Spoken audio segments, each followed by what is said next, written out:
Bonjour les amis. I hope you're well. Welcome back to Generate Her.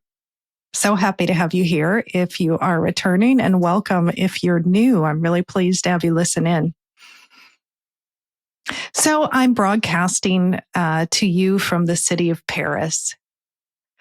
And I wanted to talk about that for a moment because sometimes I feel a bit of pressure that because I live in Paris, I must have this terribly fascinating, exciting life. Now, maybe that's something I built up in my head, but ever so often I'll be chatting with somebody.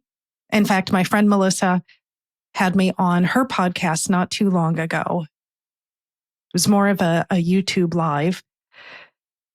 And she asked me something to the effect of, where would I love to spend my Saturday night? Or just something like that.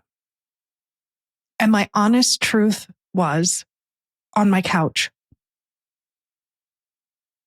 And I think she was shocked by it. But despite all of the suggestions and ideas, and yes, I do have this really marvelous city that I've come to love, that I live in, I live a rather mundane life. Welcome to Generate Her. I'm Jane Bertch. I spent the first half of my life working in a corporate organization, and then I decided to trade that all in to become an entrepreneur. Yes, here in your favorite city of Paris, France. And today, I hope I'm a guide on your journey to personal reinvention and transformation. Just like a number of you, I get up in the morning. I'm an early riser. I have my little morning routine. I walk to work, which I know is such a luxury.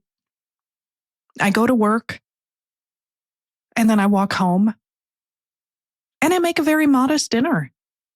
I'm not eating out every night. I'm not out having wine or champagne. That, in essence, is my life.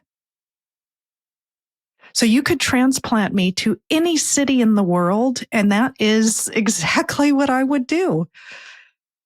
And I enjoy it. I really do enjoy it. But it's mundane. And I was sitting and thinking about that because not too long ago, I was at my friend Ashri's house, and she wrote a beautiful book called Joy. And this woman has the ability to turn the mundane into something extraordinary. And then I started thinking about Paris and why we love it, or in my case, have come to love it. And I think France and Paris in particular, and the French culture have this power of turning the mundane into something exceptional. And perhaps that's why we love it. And I've tried to take lessons from that, and maybe you will too. Because I realize if you don't mark moments, they're just like anything else. So how can we take what's mundane, what's really our average lives, and turn it into something that gives us joy? So what are the examples I've taken from Paris? One example, let's look at the buildings. I am always dazzled by the architecture in Paris. And I realize that a building is a building. There are buildings in every city in the world. And from an engineering point of view, they're probably all constructed the same.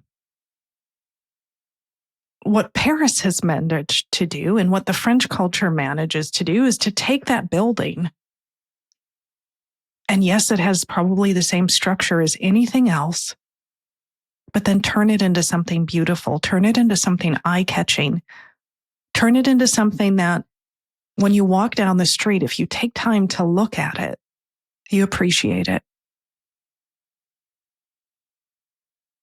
So I've really thought about that. And I see those examples on the French market, which I love to visit.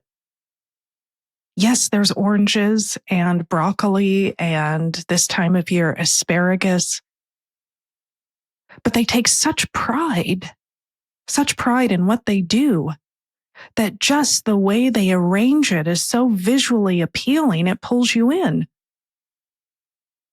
So yes, of course, they're vendors putting out their wares, their veggies, their fruit, but they've turned the mundane into something beautiful and eye-catching.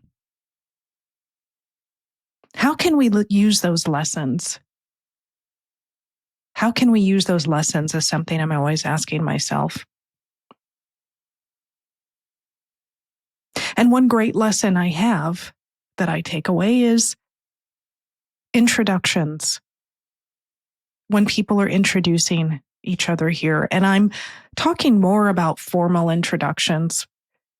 I had this experience and I wrote about it in my memoir.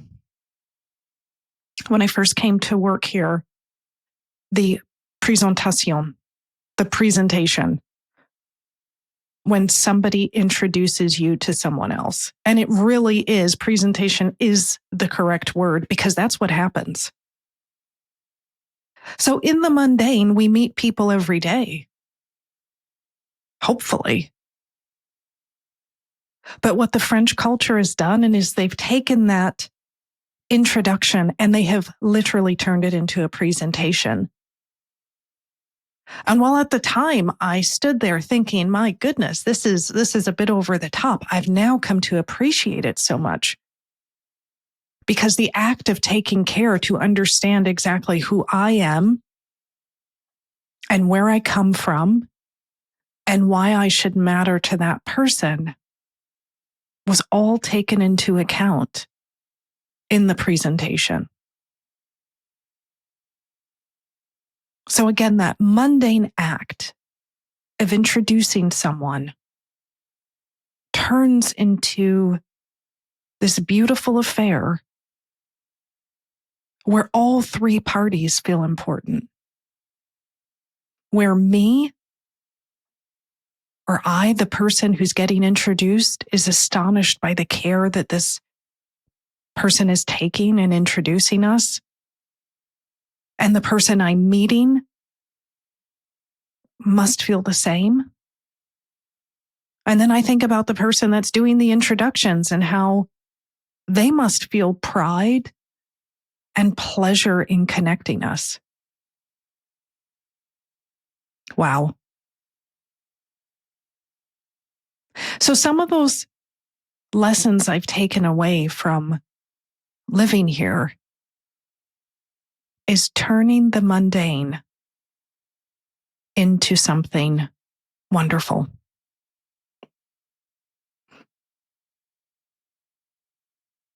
And if I think of having coffee with a friend, which is mundane, it's a coffee.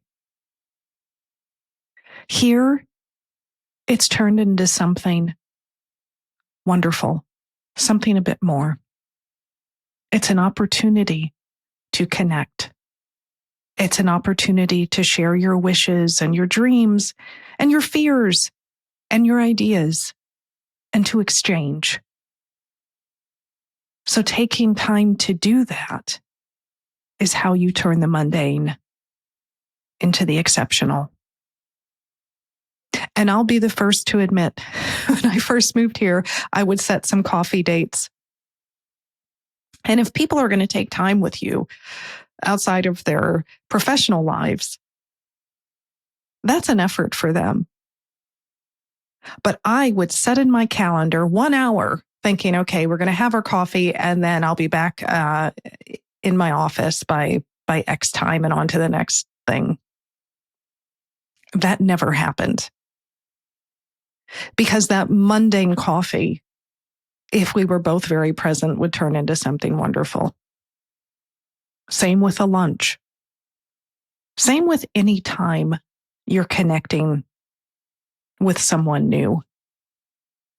To think about how we can turn the mundane into something extraordinary. And the reason I felt compelled to share that and for us to reflect on it, I don't particularly have answers. I want to share with you some of the things I do because there's so much emphasis on finding happiness and joy. Happiness and joy. And I believe, I've come to learn, that happiness and joy is in those small moments where we're turning the mundane into something wonderful. Because the reality is, every day is not exciting. Every day is not exciting, but every day is precious.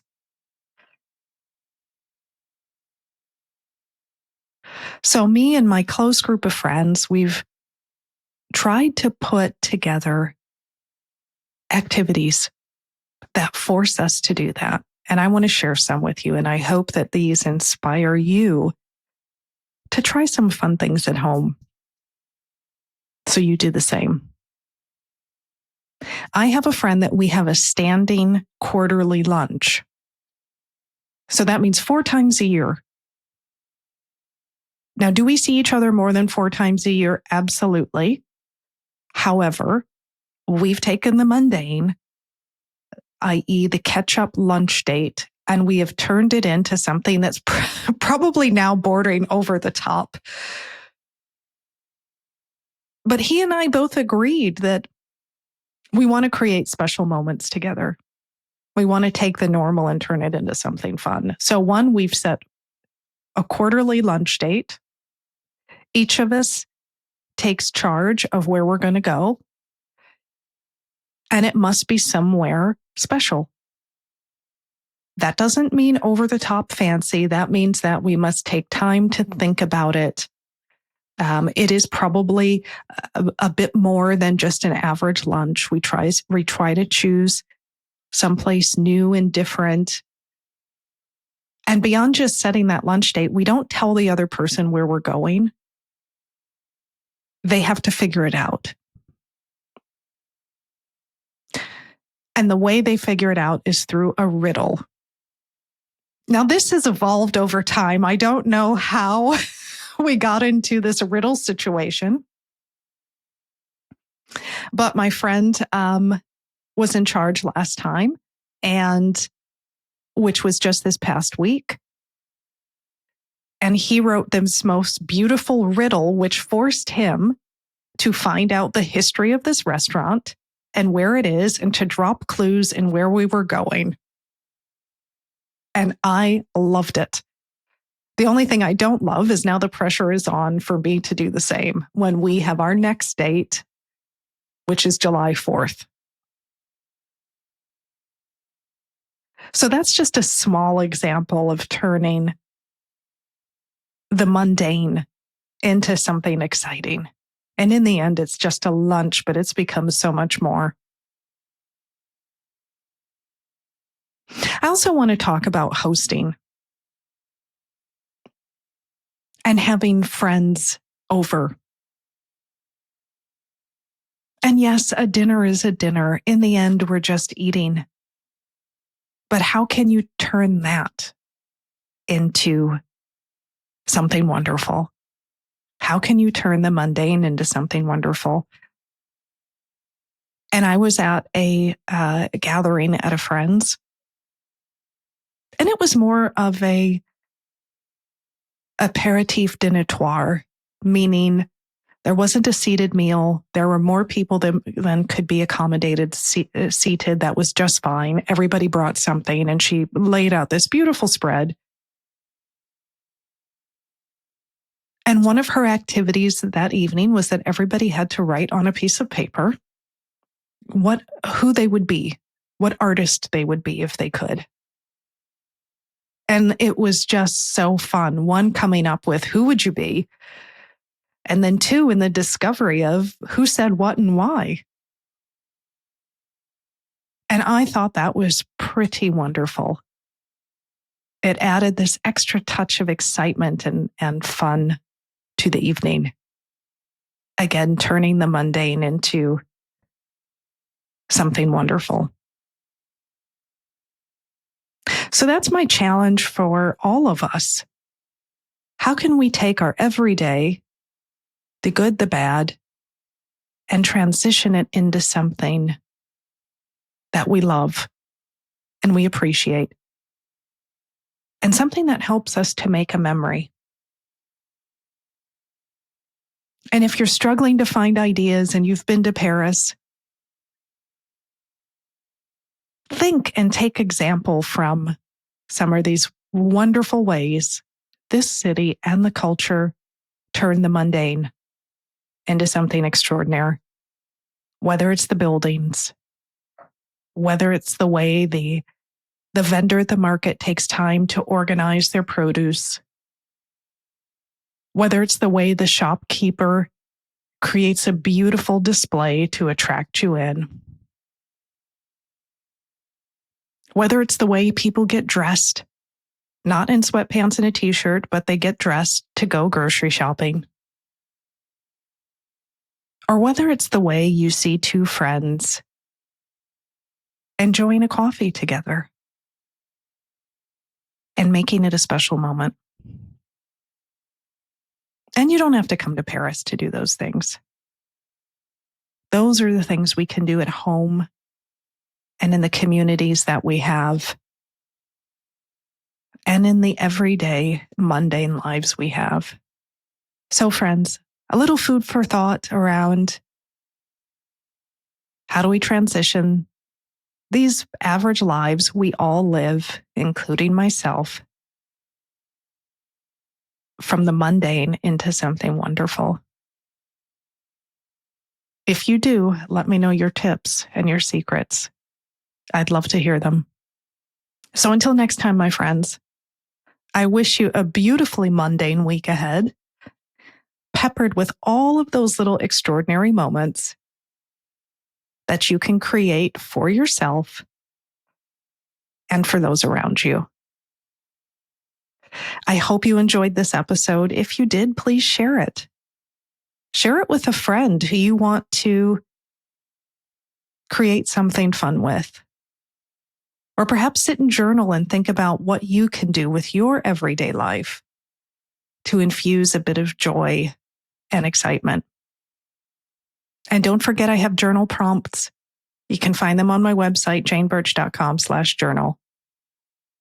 And if you really, really want to turn that mundane into something exceptional, consider joining me here in Paris for my Generate Her retreats.